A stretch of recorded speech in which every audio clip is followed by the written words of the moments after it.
Morning, it is Wednesday. I do genuinely have to think about that sometimes. It's Wednesday all day today. It is mighty fine outside at the moment, so get outside and have a walk. And today, this is your lockdown live number 22. 22.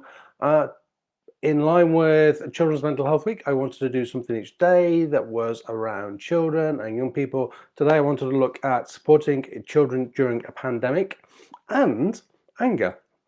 The anger part came from an email I received last night about an angry child because of something that had happened. I'll go into that. But yeah, I was really pleased to get a question and somebody reaching out because they wanted something specific. So welcome to your Lockdown Live number 22.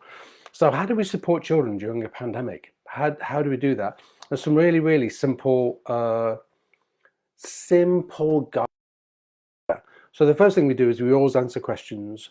I always remember, and I am not a parenting expert, honestly, I'm not, but I always remember when my daughter was little, I always used to treat her like a little adult, and I used to talk to her and explain things to her, and I used to want her to understand. And I think this is what I'm saying. It's about I think sometimes we underestimate our children and we underestimate the power of their minds. If they're feeling anything, they will express it. And if they're feeling anything, then it's up to us as the adults, as the primary carers, to go in and guide them through those feelings because they're brand new to them. They have no idea. So when it comes to something like this, the pandemic, then it's really important that we do explain. The other part about this is, and I said this way back in March last year, it's kind of hard because for us as adults, we haven't been through this before. So it is really difficult. We have to learn how we're going to navigate the storm that we're in. And then as we're navigating it, we're also supporting them through navigating it. But we mustn't navigate it whilst dismissing them and saying, just stay at my side, but be quiet. Because we have to help them work through those emotions that they're feeling. So if they've got questions, answer the questions honestly and openly as much as possible. Recognize your children's feelings. So you'll see them go quiet, you'll see them get angry, you'll see them act out, you'll see them behave in different ways. Talk to them about it. Just ask them how they're feeling, or encourage them to write it down. There's on the internet, if you go onto the internet, there's a thing called a feelings wheel, and the feelings wheel, and it's obviously it's circular because it's a wheel, and it's full of colours, and it's really great. I encourage you to download it, print it off, and have it around the house. And when you say to them, "How are you feeling?" use the feeling wheel to ask them to help you understand. But as they're doing that, they'll also be teaching themselves what feelings are, feelings and emotions. It's a really clever little wheel and a brilliant tool.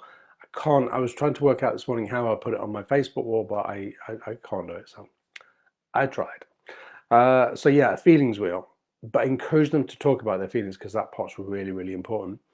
Keep in touch with loved ones. Children might also worry that there's loved ones out there, so grandparents or other parents or siblings that they're not in touch with. So encourage them to stay in touch, encourage them to text them if they're using a phone, or do Facebook Lives, not Facebook Lives, but Facebook contact either on Zoom or Skype or any of those other platforms. Stay in touch with people. But I would say that to everybody. It's important that at the moment we stay in touch. I've heard a lot of people say, I don't like going on Skype and I don't like Zoom. It's just important, that we stay connected at the minute. If you're leaving the house, tell your child before you leave the house, why you're leaving the house, where you're going, and what time you will approximately back.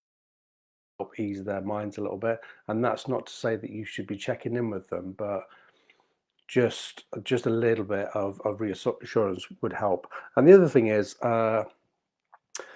offer extra hugs. They might need a little bit of security. I've said this before, but children's baseline is safety. Well, all of our baselines are safety.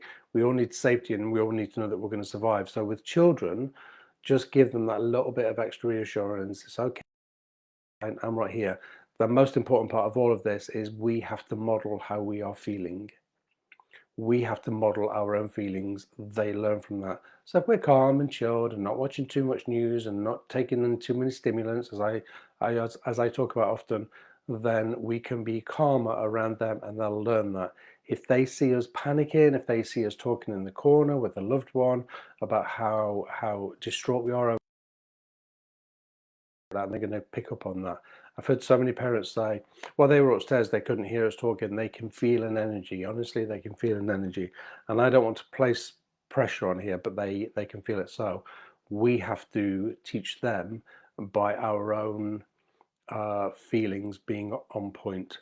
The other part of today's Lockdown Live was anger. So it was about a separation that had taken place, and there is a little person that is very angry that the separation has taken place. You know, with anger, anger's an emotion. It's a really strong emotion, but it's an emotion that we're really good at as humans.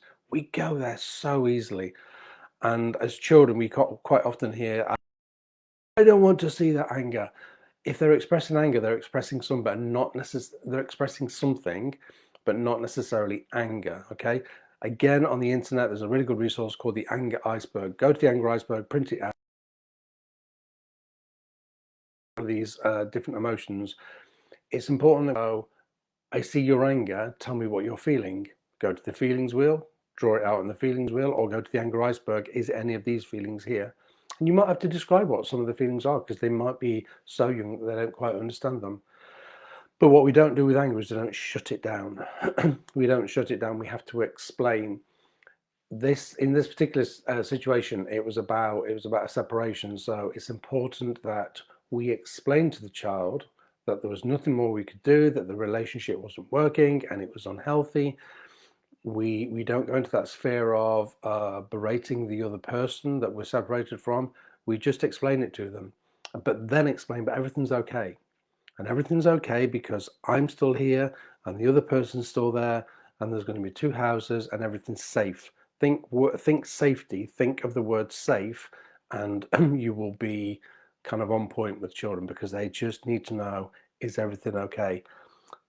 So if there's anger around because, I don't know, you may have been the party that pulled the plug on the relationship, then just explain that to them and let them come to their own resolve, but let them vent, let them go, let them talk to you in line with respect. You know, we need a level of respect in there. Sorry, little dog's moving in the background.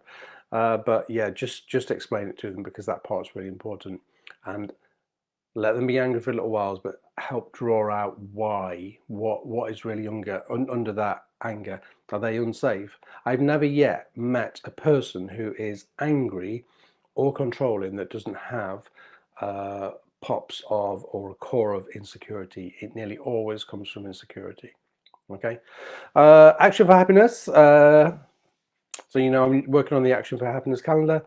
Do an act of kindness that makes life easier for someone. Oh, I love that. Go out and do something for somebody that will just make their life a little bit easier. I think that's amazing. I love that one.